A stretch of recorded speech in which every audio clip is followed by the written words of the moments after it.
So yeah, whenever you're ready, just introduce yourself into that camera. Okay. Tansei, Dakota Jack, Nasika Sun. Bonjour, je m'appelle Dakota Jack. Hello, my name is Dakota Jack, and you're watching another episode of Sit Down.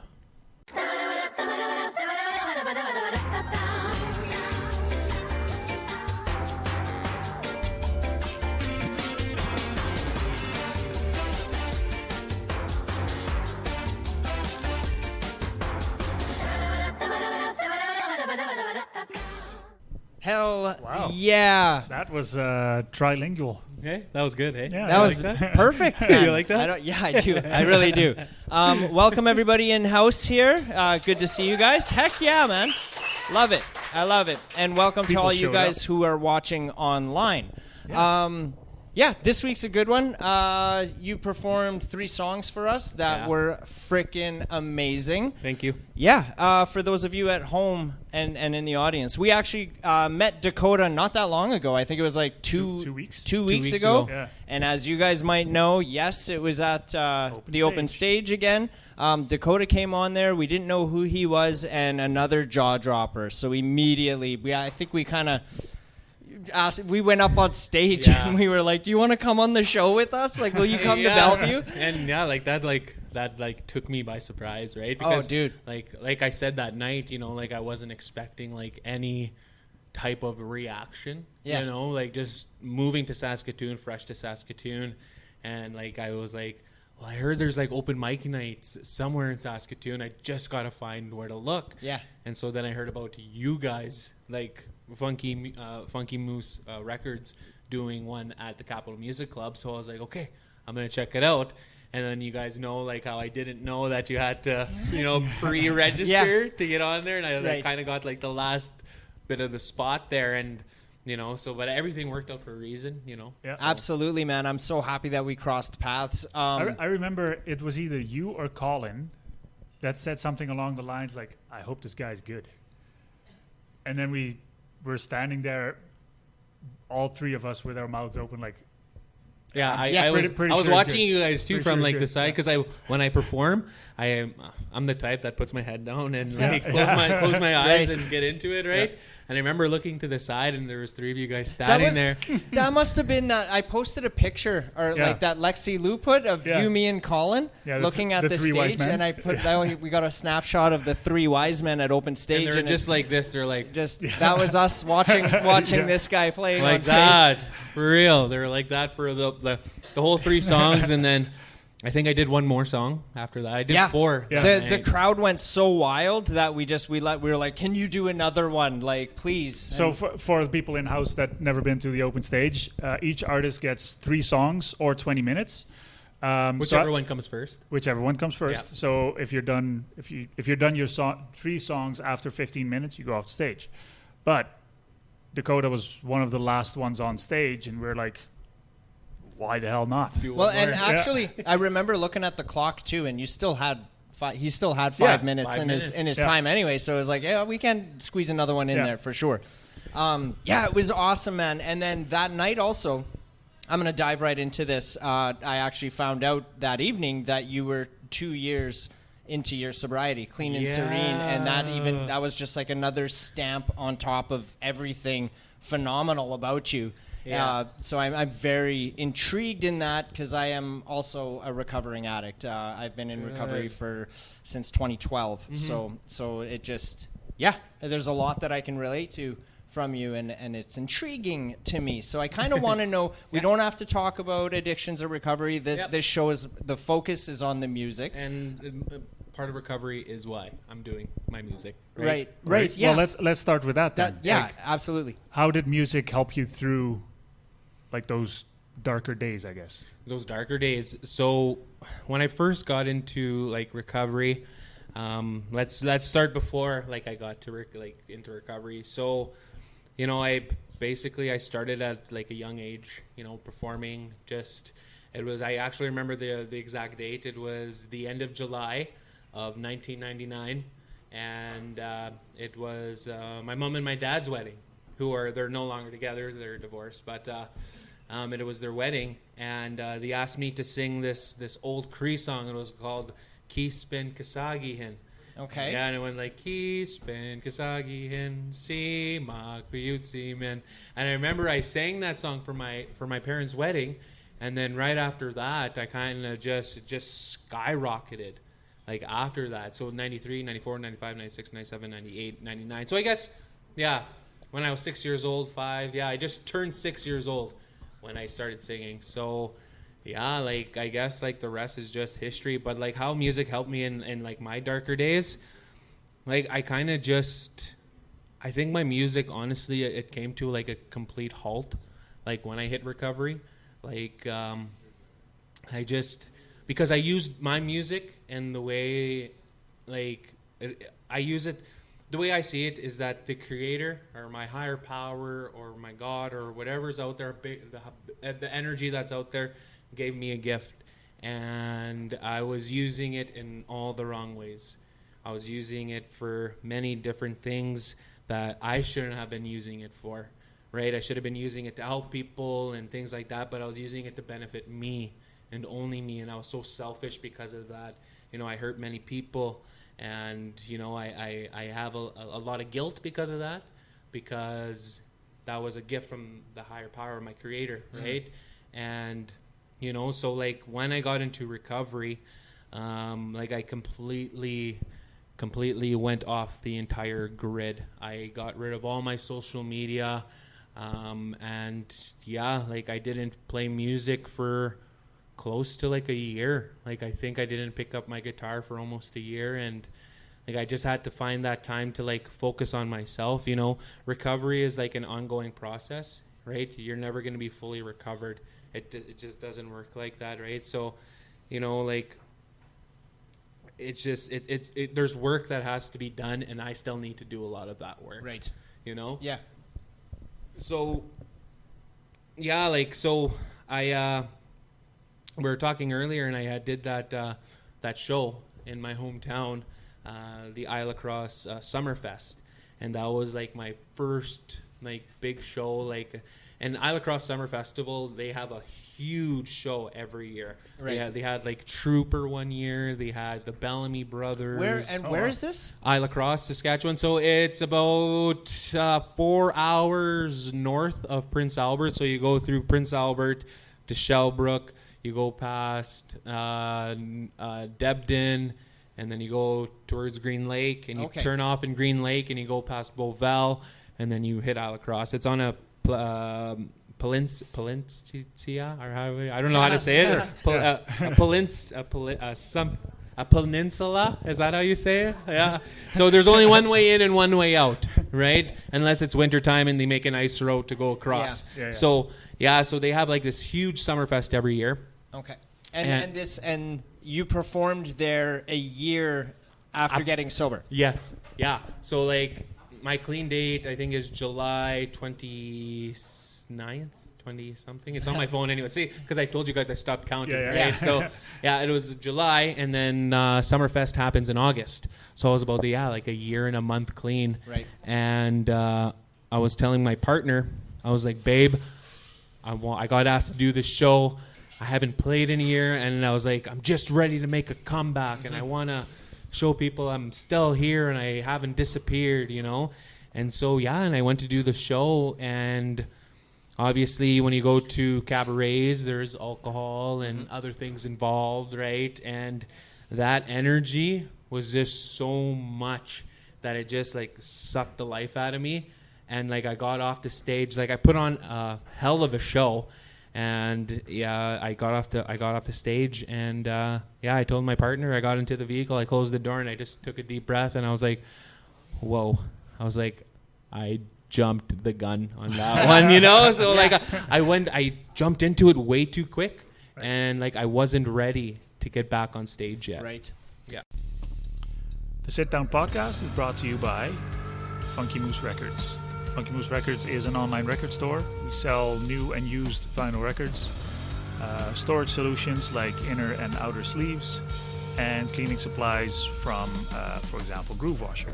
We also sell turntables from Audio Technica and speakers by Kanto. And if you're in the market for a record, how about this one? The Northern Royals EP. It is on gold splatter vinyl, and it's available at funkymooserecords.ca. So, how did you prepare for that show?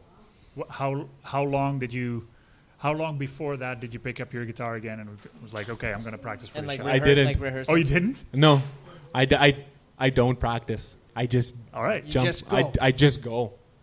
I just go with ever. That's fucking crazy to me. Yeah, I just That's go. insane. But so I come from like like the indigenous music scene, like in northern Saskatchewan, like there's like New Horizon, Just the Boys, there's the Outlaws, Happy Hour, Half Seas Over, and like those bands, we don't practice, we don't rehearse, we go and you go to southern cities like Regina and like Saskatoon, right? And you see these other bands where they're doing an hour sound check, and we're just an indigenous guys in the band. We're just standing there like, Can we go on? Yeah. can we go? When do we go on? Yeah. Like so. This is why shows always start too late all the time. Yeah. Is because those guys are always practicing. Yeah, so like we just jump on, like we just go what we had the last gig, and we just jump on stage and we just go with it. Right. We just feel it's going in there and feeling the energy, feeling the room, and I live by this, and I don't know where I got it from, but I've always said that music is the medicine, and and I was living by that, but I wasn't living by that. Right. Music is the medicine because I was using it in the wrong ways. Right. Yeah. Yes. So now I'm here, I'm clean, going just a little over 2 years clean, and I'm starting to see that music is the medicine. And that's something I want to live by now. Yeah. Yes, absolutely, man. I love that. There's a lot of artists that I've talked to, like a lot of singers, young guys out there, and I've been encouraging them to do like vocal warm-ups pre-show. It actually started. I saw a video of the singer from Buck Cherry. What's his name again? Do you remember his name? No. Crazy bitch. Yeah, that guy. Yeah. That's That's the only word you know. Crazy. Yeah. Bitch. Awesome song. But he was explaining, like, he's a phenomenal singer as well, but he was talking about the difference that vocal warm-ups did for him, and he's encouraging other people to do it as well. And when I saw that, it just made so much sense.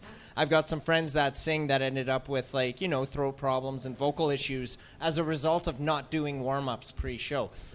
So you not doing that just baffles me, because I just your see the guy voice- like, yeah, that's all bullshit. Yeah. I'll tell you a story. I'll tell you a quick story. So, after that show I did in Isle of Cross, I ended up, I think it was maybe another 6-7 months before I did another one, but it was in Cold Lake, Alberta, and I went up there with some guys, and we did a 2-day show at the casino in Cold Lake, Alberta, and that was like, I haven't played since, like, so you go from playing that show in Isle of Cross, and then 6 months later, no practice, not even singing, picking up the guitar at home, and then going to perform at this casino. Right. And so I get there, and me and my partner, I'm in the hotel room.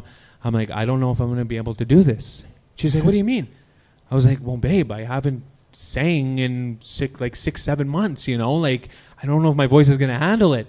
And sure enough, I get up that first night. I did the show. I get back to the hotel room. We're like eating some food and like watching TV. And my voice starts to go, and I still have one more night to go. Yeah. And so the next morning, like, I'm like, in like shaking in my pants, because I'm like, okay, I have to sing tonight, but I can't sing.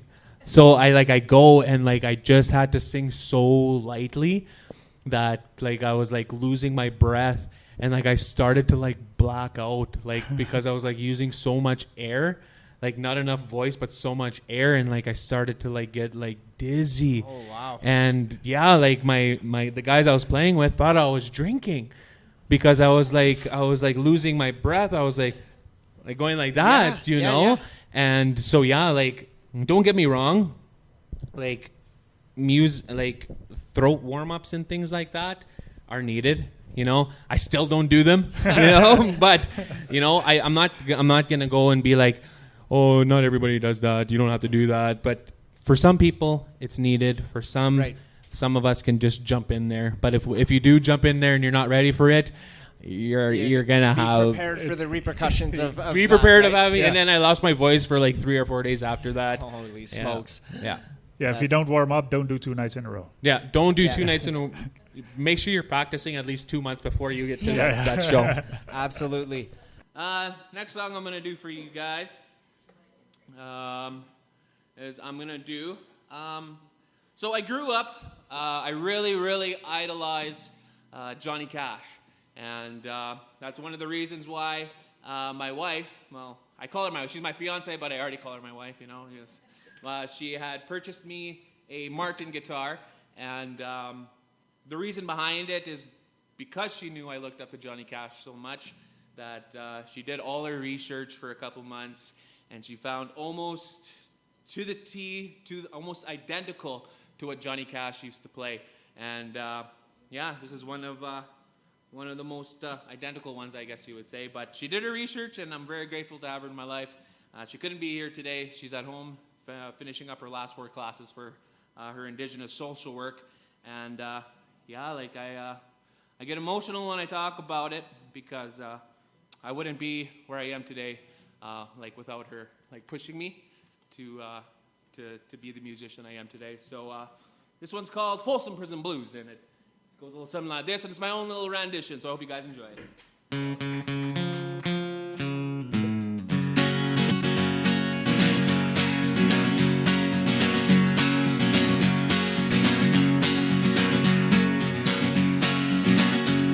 I hear the trainer coming, it's rolling around the bend. I ain't seen the sunshine since I don't know when. I'm stuck in Folsom Prison, and time keeps dragging on. And that train keeps rolling on down to San Antonio. When I was just a baby, my mama told me, son, always be a good boy, don't you ever play with guns. Shot a man in Rio just to watch him die.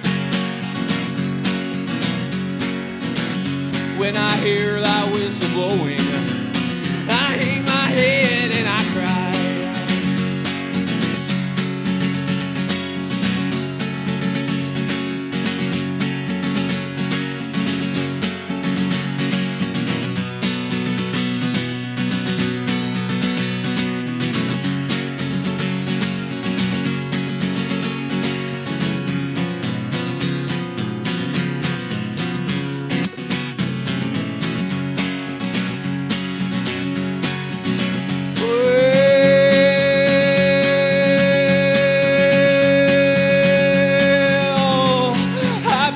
Rich folks eating in a fancy dining car, probably sipping coffee and puffing big cigars. I knew I had it coming.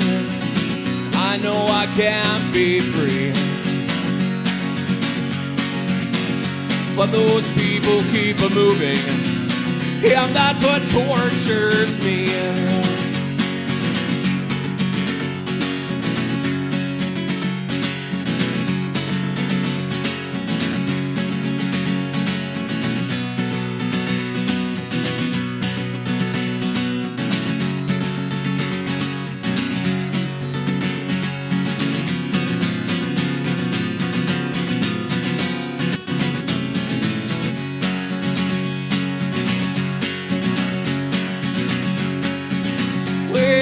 Freed me from this prison and that railroad train was mine. Bet I move it on a little farther down the line. Well, far from Folsom Prison, that's where I wanna stay. And I let that lonesome whistle blow my blues away.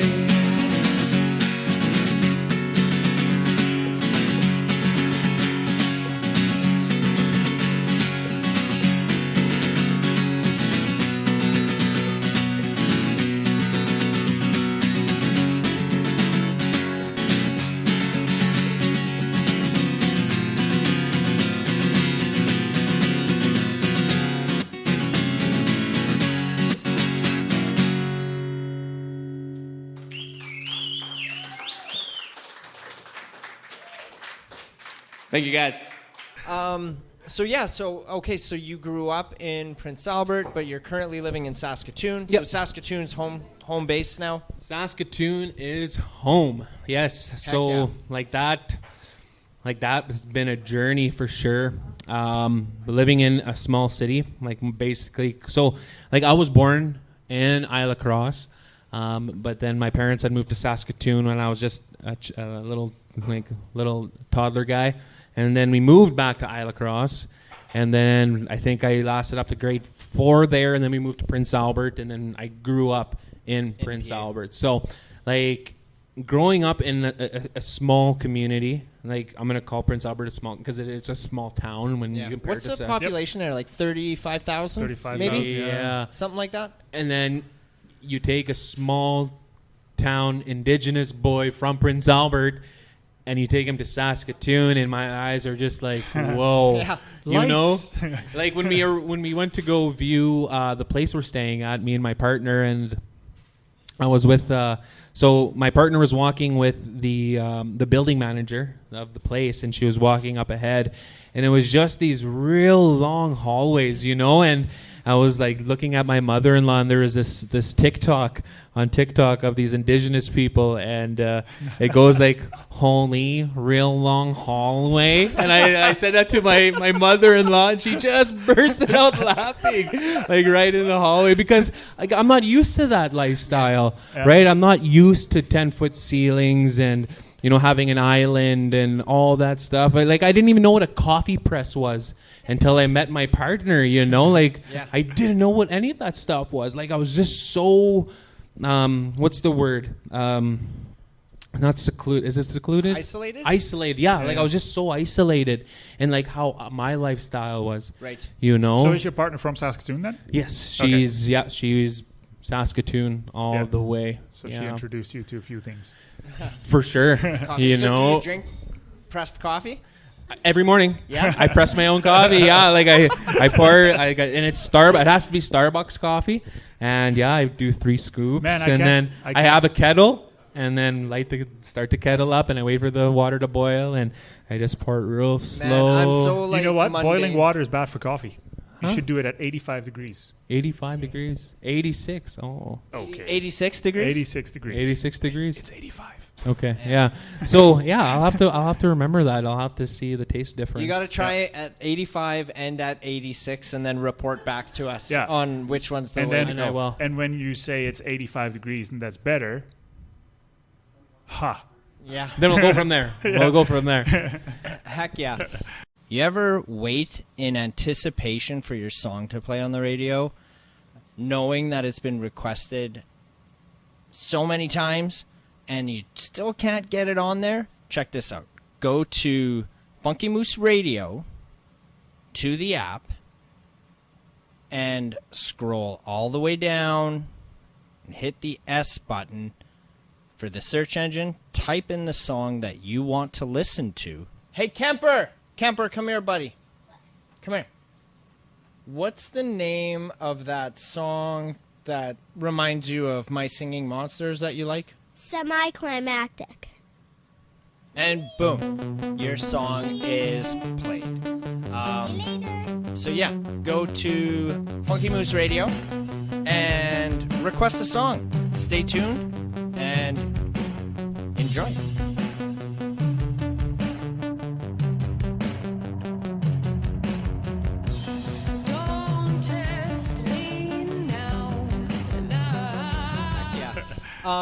Okay, so so a question out there, like, do you have any released music currently? Like, if I want to, like, dude, man, I'm telling you, your voice is amazing. It Thank really you. brings a lot of emotion out of me. Like, you can just feel it, man. There's so much power in there. And I don't know where to find it. Like, so do you have anything released? Okay, so let's get to another story here. Okay, so before I got into recovery, I had went by my government name, which was Dakota Fable, and during that time where I was partying and drinking and all that other stuff, and playing music in bars and all that stuff, I was going by Dakota Fable, and it was Dakota Fable this, Dakota Fable that. And because of my addiction back then, I thought I was 10 feet tall and bulletproof and nobody could touch me. Right? And that was just the wrong mentality to have. And when I got into recovery, I was like, I don't want to go by Dakota Fable anymore. That's not who I am anymore. I don't want people to see my name somewhere in Saskatoon and Dakota Fable's playing tonight, and they're like, I've seen that guy perform before. He's, you know what I mean? Yeah. And so I was sitting with my partner one night, and I was like, I want to change my name. Like, I want to change my name. And she's like, well, what do you want to change it to? So for me, I have two middle names. It's Dakota Henry Jack. So I was like, Dakota Henry. But I was like, no, that just doesn't. It reminds me of like a O. Henry chocolate bar, And so I was like, no, not Dakota Henry. That's not going to work. And I was like what about Dakota Jack? And it just had a ring to it, Dakota Jack. And it just rolls out of the mouth, And she was like, that's good, And so I went with it. And so when I moved to Saskatoon, I started introducing myself as Dakota Jack. And, a lot of the people that used to listen to that I probably still listen to my music don't know that I'm going by Dakota Jack anymore, because I started up new social media. A lot of my followings, I had to clean up my Instagram and my Facebook, and it was just a lot of work goes into it, into basically letting go of the past and trying to bring in the new, right? And it's a process. And so I do have, getting back to your question, where if you can find my music, yes, I do have 2 singles on Spotify, Apple Music, Amazon Music, Google Play, all that kind of stuff, YouTube, and it goes by my old stage name, which was my government name, Dakota Fable, which is DAKOTAFAVEL, and you can find all of those 2 songs that I released, and so from here on out, it's Dakota Jack. So Dakota you don't have anything currently released under Dakota Jack? Nothing. It is a fresh name, and nothing yet. Nothing yet. Nothing till this episode drops. And now you've got 3 songs out there. Yeah. But let's get into the songs that you performed here this evening. 2 were original, 1 cover, correct? Yes, correct. Okay, so the first song I sang, which was "Moving On." I was living in Isla Cross at the time with my mother and my sister and my brother, who's no longer with us today. My brother passed away in Saskatoon, and I'll share real briefly on that just because of the impact. So my younger brother, this happened last year on April 24th. He was I think it was the 7th homicide in Saskatoon. Oh, shit. He was shot in the chest by a 13-year-old boy just on Avenue O. Yeah, so my brother was on the streets, and, he lived that lifestyle, and, just trying to... Me and his relationship wasn't the best before he passed, because there was, some incidents prior where there was charges laid, and, things had happened, and me and him, totally, our brother relationship was completely broken and lost, and we would say hi every now and then, and I've come to learn that we can't take people for granted, because now that I took him for granted, he's no longer with me or my family today, and it's crazy how energy works. Okay, I never believed in energy until I met my partner, and I speak so highly of her wherever I go. And we were in Saskatoon for a conference here in Saskatoon, and I got a call that morning of April 24th. I got a call from my sister, and I picked up the phone. I was like, my sister's calling me, so I picked it up. I was like, hey, sis. And she was crying. She was like, Shadane's been shot. He's in the hospital. And for me, thinking, and this is where that selfishness and like I have to learn to forgive myself for it, is that I didn't think it was that bad. You know, I didn't think it was that bad. I was like, okay, he's in the hospital. You know, he's going to be okay. Yeah. Right? So me and my partner, Jenna, we head back to the conference to go listen to a speaker. And then I remember looking at the clock. It was about 11:47, I think, or 11:49. And I looked at her. I was like, I just had this feeling. And I was like, we got to go. And so we went to the hospital. And we run inside. We go downstairs. And I'm like, where's my brother, Shadane Fable? Oh, he's in surgery. He's all this. And so I was like, okay, he's going to be okay. He's in surgery, right? You know, doctors do their work their magic, and, you know, they'll fix him up, and, you know, I'll get to see him. So we went to go wait in the operating waiting room. They have a downstairs in the RUH, and the surgery thing kept blinking, and it kept going on, and it kept going off, and it kept going on, and then it kept going off. And I was like, well, that's odd. What's going on? You know, and so we're sitting there, we're waiting, and then all of a sudden my phone rings. I pick it, never seen the number before, pick it up. I was like, hello. They're like, is this Dakota Fable? I was like, yep. And he was like, oh, I'm Dr. So-and-so. He was like, I would like to speak to you. I was like, okay, good. Okay, yeah, come speak to me. He was like, are you in the waiting room? I was like, yeah. So he comes and talks to me, and I'm thinking, okay, surgery went well, your brother's in recovery, and you guys can see him in a couple hours when he wakes up. So he comes down, and he still has bloody scrubs on, and he was like, sorry, Dakota, but your brother didn't make it. Oh, shit. And then like because I was living in Prince Albert at the time, and for me to be in Saskatoon, like the day like he passes, like even though our relationship wasn't that good, I think about, why was I there? What do I have to learn from this? You know, but I remember hearing those words, and it was just like, I can't explain the feeling. I can only describe, like I can just like, it's like everything, the whole world just went, and everything just went silent. And I remember just I was just tunnel visioned on this one area in that waiting room, and all I could hear was like the little humming sounds of them talking in the background. Right. And then so I just said, Doc, I was like, you did what you could, thank you, but I don't need to hear anymore. And yeah, so like minutes passed by, and I was like, what am I going to do? How am I going to break this to my family? You know, and so for me I remember called my sister first, and I was like, sis, I was like, Shadane didn't make it. One call done. Boom, hung up the phone. Next person I called was my dad. I was like, Dad, Shadane was shot. He didn't make it. Boom, another call out of the way. Called my mom, and that was the worst sound that I've ever heard. Like, I don't wish that upon anybody, but that sound of, you know, a mother losing her child, it was just something, you know. It was just, so, you know, like for me, like I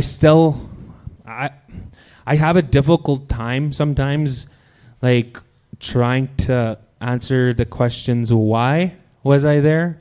Why was me and my partner in Saskatoon the day my brother passed? Why did I have to make those calls? Why did I have to hear that from the doctor? What do I have to learn from the situation? And the first thing that comes to mind is not taking people for granted. Because in this day and age, and in the world we live in nowadays, it's how we take so many people for granted. You know, we're never promised tomorrow, right? Mm-hmm. You know, like yesterday's gone. You know, it's October 26th. It's 8:46. All we have is now, and tomorrow's not even written. We don't know what's going to happen tomorrow. You know what I mean? So, like, I'm still having difficulty with that, you know, and like understanding that I can't take people for granted, including myself, because I do take myself for granted sometimes. And yeah, so I kind of went off track with that whole question there, but you know, like, but I'm surprised, and I'm so grateful that I had my partner in that time in my life, because, you know, she took a lot of that work on. You know, she she chose the casket. She helped us choose the clothing and everything. And like that's so much on a person, you know. That's emotional work for somebody, you know. And for her to fully immerse herself with my family and help with that, like, she's my matriarch, right? And I'm like, it's a matriarchal world we live in. You know, it's starting to be, and it should have always been a matriarchal world. It's women come first. Women, you know, grow life inside of them. Yeah. You know, and we're just walking guys, you know, and women, they go through their moon times, you know, and they go through so much pain and they have so much obstacles to get through.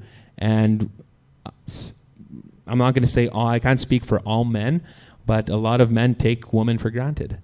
You know, and we have to, you know, women bring us into this world and they sure as hell can take us the fuck out. You know what I mean? Absolutely. Like, that's, women can do that and they have that power, you know? For sure. And so, yeah, like it's been a journey, like, with my recovery. And I am thankful for my partner, and I'm thankful for my higher power that I managed to stay clean through that whole situation. Right. You know, and so that song was written. No, that song wasn't. Oh yeah, so we're talking about why. That's how we got that there. was the question I was trying to think of in my head. Why? What was the question again? So moving on, yeah. So we're talking about living my brother. So we the song "Moving On" was written in the kitchen of my mom's place. And I'd never had a song. I was never writing, and I was playing. It's kind of inspired by Edwin McCain's song "I'll Be." Have you heard that one? I'm not. I'll be your crying shoulder. Yep. Yeah, that song. Yeah. And so I was starting to play that little thing he has, and he only has 2 chords in that song. I was like, okay, well, I'm gonna add a 3rd chord. I'm gonna slide it down, and so I started playing, and I started humming my own little thing. And yeah, so me and my sister sat, my sister Shanera, we sat in my mom's kitchen for like 5 hours. And yeah, she helped me write my first song. And, you know, like, I don't know where that song came from. I don't know the reasons behind why I wrote that song. It's just something I felt in that certain time in my life, you know, as where I was at. Absolutely. Why I was living in Isla Cross, what was, you know, what I was feeling at the time, and I just wanted to write a sad song. You know, sad songs. When you listen to when you're sad, you don't listen to happy music, right? When you're sad, you listen to sad songs to get more sadder to let it out, right? Absolutely. You know, if you're sad, you're not listening to, you know, like that Pharrell Williams song. You know, you're not and happy. You know, you're not. No, you're not. Falling. Yeah. No, absolutely. This song is the very first song I ever wrote, and I was in a time in my life, and decided to write something sad because everybody was writing something sad. So this one's called "Moving On" and goes a little something like this.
So slow. Where are you? I just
don't know where I'm going.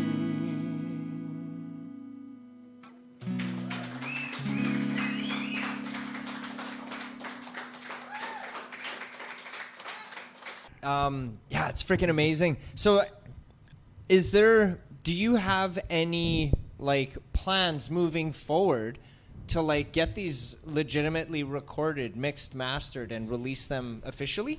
To be honest with you, like, I thought that I was just going to pick up music and just do it as a hobby again. You know, like, I didn't think I was going to get any reaction to like just going to an open mic night, right? And like, I don't want things to move too fast.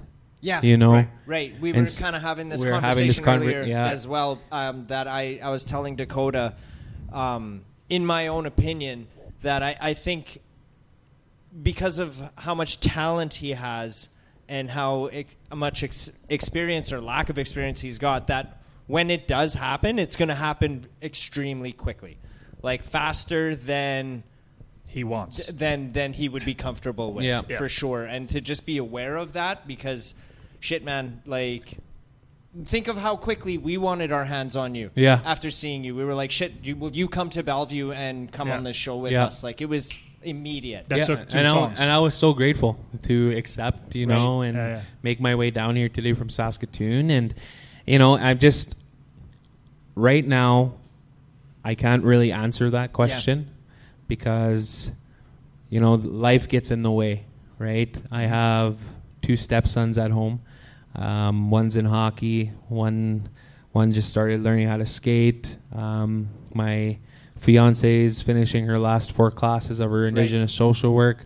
So right now, man, like, it's just sometimes things just have to just go slow, and you can't.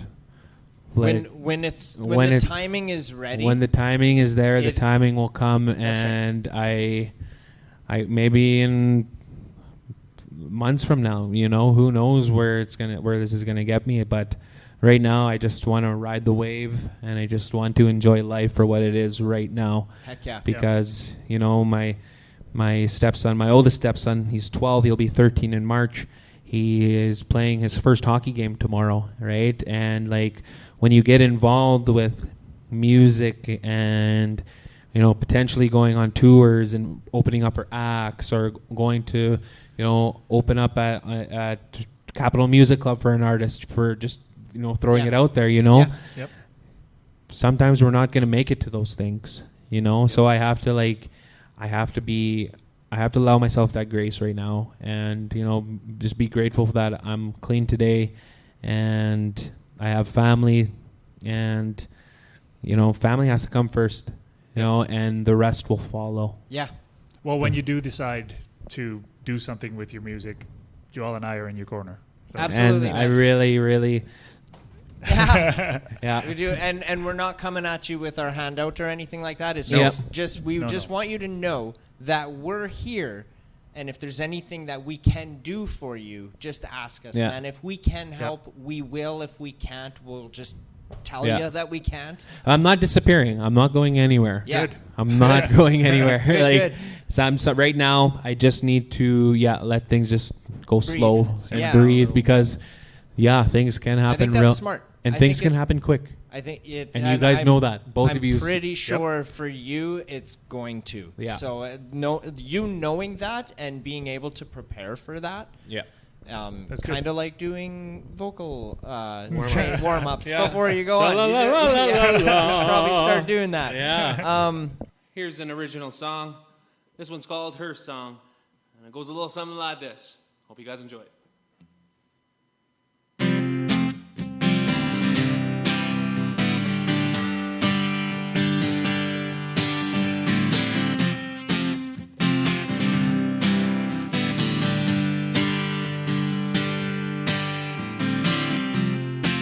Take your hand in mine,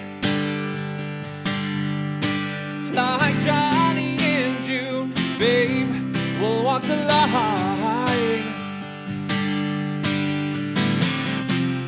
Take me far from this place,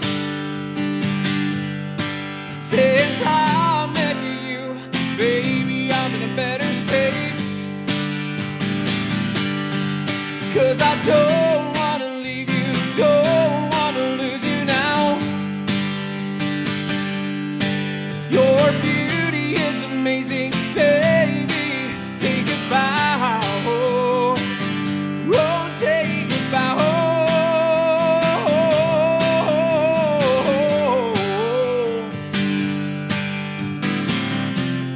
Your voice soothes my soul. Yeah, loving me, baby, it'll take a toll. I wanna grow with you. Yeah, and tell our grandbabies how much you love me too. 'Cause I don't wanna leave you, don't wanna lose you now. Your beauty is amazing, baby. Take a bow. 'Cause I don't wanna leave you, don't wanna lose you now. Your beauty is amazing, baby. Take a bow. Take a bow.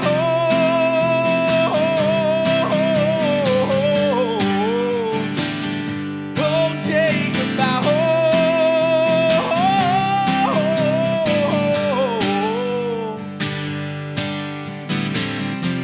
They say all good things come to an end, but all I want for you, baby, is to be my best friend. The feelings between us are getting strong, and I know you love me, baby. Correct me if I'm wrong. 'Cause I don't wanna leave you, don't wanna lose you now. Your beauty is amazing, baby. Take a bow. 'Cause I don't wanna leave you, don't wanna lose you now. Your beauty is amazing, baby. Take a bow.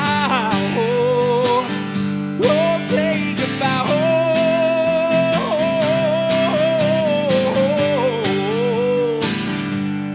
Take a bow.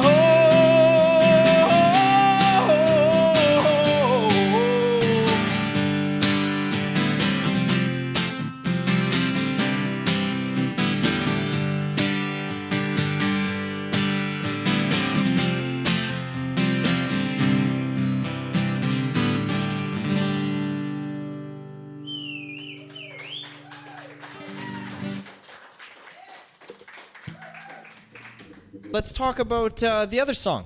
The other songs that you Yeah, so her song was written for my partner that I'm with, Jenna. And so, yeah, okay. I'm going to tell the story, babe, and I'm sorry, but I'm going to tell the story. Oh, boy. So, Buckle up. so me and Jenna, we worked together for quite a few years with this agency. And, I was in a leadership position, and she was a worker. And, I had known her from high school, and I knew who she was. And she didn't know who I was because, growing up, I wasn't the popular guy. She was a lot more popular than I was. And so she didn't even know me from, I was just a dusty book on a shelf, Right. And so, yeah, we started working together. And she was with someone else at the time, and I was with someone else at the time. And we were just acquaintances, and we, one thing led to another. We became really good friends at work, and it was just work things, right? And I remember that we had taken this group of kids to camp. And we're sitting there at camp, and we're having a good time. We're laughing together. I was singing songs, and all of a sudden, her boyfriend's vehicle pulls up. And he's there bringing her Starbucks, and he has her boys with her and everything. Has her boys with him and everything, and they're all laughing. And I'm like, well, shit. There goes that. And there goes that, right? Like, I knew she was with somebody, but like I felt like there was something else between us. You know, like I felt it because I tried adding her on Facebook back in 2015, but she didn't, and I ended up working with her. So you see how energy works in mysterious ways, right? So, anyways, I ended up going into this common area in the kitchen area, and I had my guitar, and I was by myself, and I told one of my team members, I was like, hey, can you watch the kids for a bit? I'm gonna go and write a song. And so I remember going into that open area, and the sun was shining through the window, and I was just, Jenna was outside with her ex-partner, and I was like, I'm feeling some type of way, so I'm gonna write it in a song, and I'm gonna tell her how I feel without telling her how I feel. Right. So so brilliant. Yeah, and so I ended up doing that, and I wrote the song, and like, take your hand in mine, right? Like Johnny and June, babe, will walk the line. Yeah. Right, and because I'm a big fan of Johnny Cash and all that, so you know, I didn't want to tell her that because I finished it. I wrote that song in an hour. In 1 hour, I wrote that song, and I ended up performing it. Her ex-partner ended up leaving, and we're all sitting in the kitchen area, and the group of kids went to bed, and I was making myself some noodles, and she was making herself some porridge or oatmeal or something like that before bed. And one of our two other team members were in the kitchen, and I was like, hey guys, I wrote a song. Do you guys want to hear it? Right? That was my little ways, right? And my stupidness, I was like, yeah, I wrote this song for the partner that I was with at the time. And that's what I said, right? And because I didn't want to tell Jenna that I wrote that it was for her. So I had to, you know, but that lie caught up to me, and now Jenna was like, I thought you wrote that for your ex-girlfriend. I was like, no. I had to explain to her, like, I'm still explaining to her that, no, babe, like, I wrote this song for you. I just didn't know you were with somebody else at the time. It's documented here, Jenna, that was for you. Yeah. So, like, how was I supposed to tell her that I wrote this song for her when she was with somebody else? That could go I've never seen me being way. with her at that time. Never for like ever. I thought I never had a chance. Right? So yeah, like I ended up playing it for them, and I just blew them away with that song. And you know, so you have adjusting to do to songs after you write them. And you know, right now, like with the one that you guys heard tonight, that's like basically like the finished product of the song. And yeah, like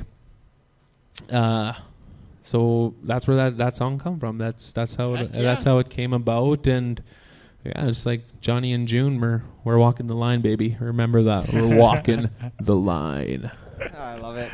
And Very then cool. yeah, the third song was Johnny Cash song, right? Yes. So Johnny Cash is I just love the guy. I just immerse myself with Johnny Cash. Yeah, end of story. Yeah, like if you play the movie Walk the Line with Joaquin Phoenix and Reese Witherspoon, I can say every single line in that movie. Every single line in that movie. You know, we did it, Viv. We made a real record, Viv. You know, and like I love that. You know, I love that his journey and him, like where he comes from. You know, and his story, and just like what he had to go through, you know, and that's how I see myself with my Jenna, right? It's like I wanted her so badly, but she didn't want me. Yeah. And Johnny Cash wanted June so bad, but June didn't want him. Yeah. You know, so it's just like a match made in heaven, and it's just crazy how energy works. And yeah, like for her, like that guitar I was playing tonight, that's my prize, that's my baby.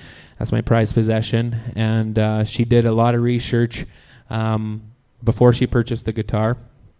And yeah, it's one of the Martins, not identical, but Johnny Cash did play Martin guitars. Right. And that's one of the guitars that I have is a Martin. So, I mean, like that woman, like she's just, I'm just gonna say, like, I'm a very, very lucky man to be where I am, and like this is what recovery gave me. Yep. It gave me a second chance at life. It gave me a family, you know, like growing up in like intergenerational trauma, and you know, parents that were survivors and things like that, and it's just, you know, I didn't have like a good family dynamic growing up, and I have to be real with myself because of that. Like, I'm not only speaking for myself, but I'm speaking for a lot of intergenerational survivors from residential schools.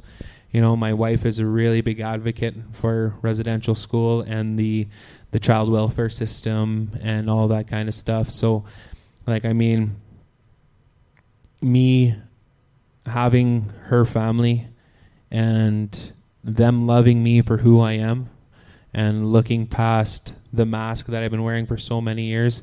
And like, when I started my addictions, I was 16 years old. So I got into recovery two years ago.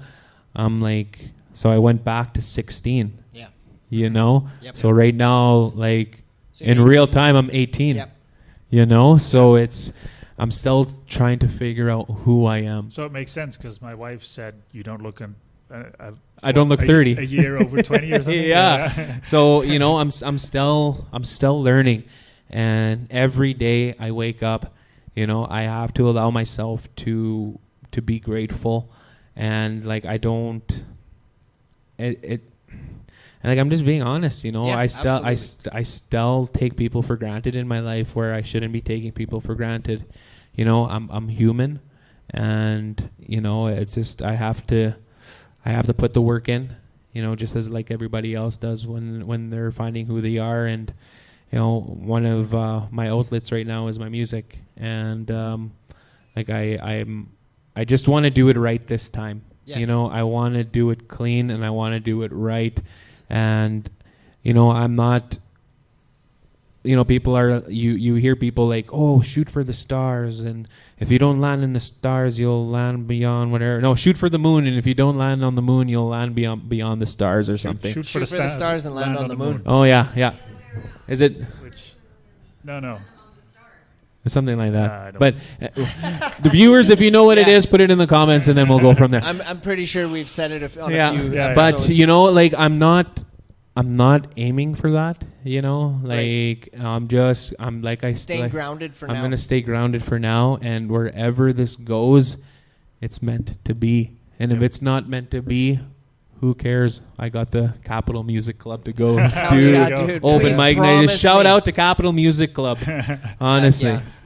Please promise me that we will see you there again. Because You guys will. Holy shit, man! I'm Sweet. a big fan of yours. Thank you so much. I enjoy what you're doing, what you're representing, all of it, man. I like we said, we're in your corner. Yep. Absolutely and indefinitely. Like. And yeah, like what I think, like right now, like just land acknowledgements too. Like we're on the home and like the Métis, the Cree on Treaty 6 lands, you know. Nice. So like, yeah, like I think that's you hear a lot of people before they, like, even at like you go to Blade games or you go to any event and they do a land acknowledgement of Treaty 6.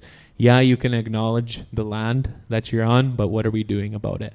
Yeah. You know? Yeah, exactly. So Exactly. something needs to change, and you know, like I'm a really big advocate for my Indigenous people because, you know, I have a voice, you know, and I want to use it for Hell yeah, for dude. my people that don't have that voice, and my partner too. Like she has a voice, and you know that she has a voice, and when there's something on her mind, she's gonna say it, right? And Absolutely. she's flat out honest, and that's you can't paint things up to be pretty when they're not. You know, you have to be honest, and you just can't sugarcoat it because, yeah, you know, the truth hurts sometimes, but the truth needs to be told. Mm-hmm. Yep. And yeah, if I could do anything, I just want to apologize, you know, to the people that I did hurt back in the day, you know, because I do hold a lot of that guilt inside, you know, but I have to move forward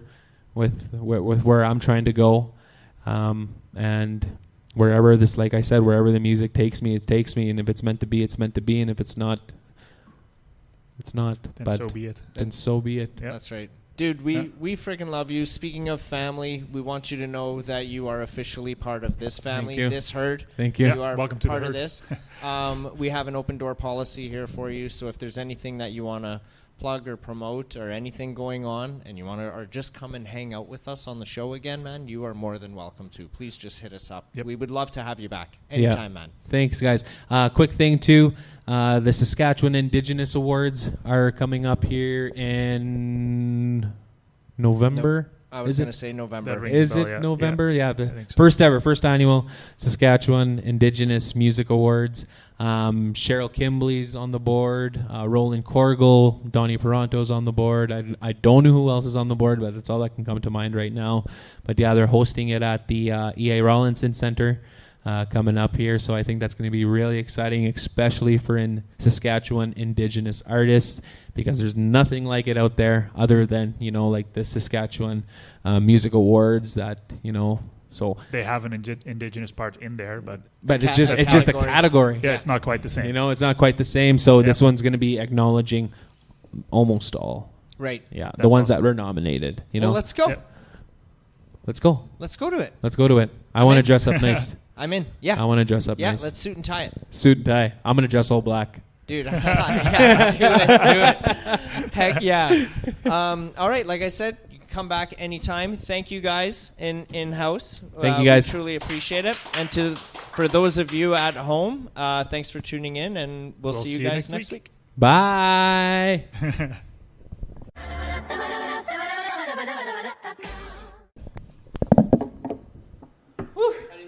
Good. Did I talk too much? I talk a lot, eh? No.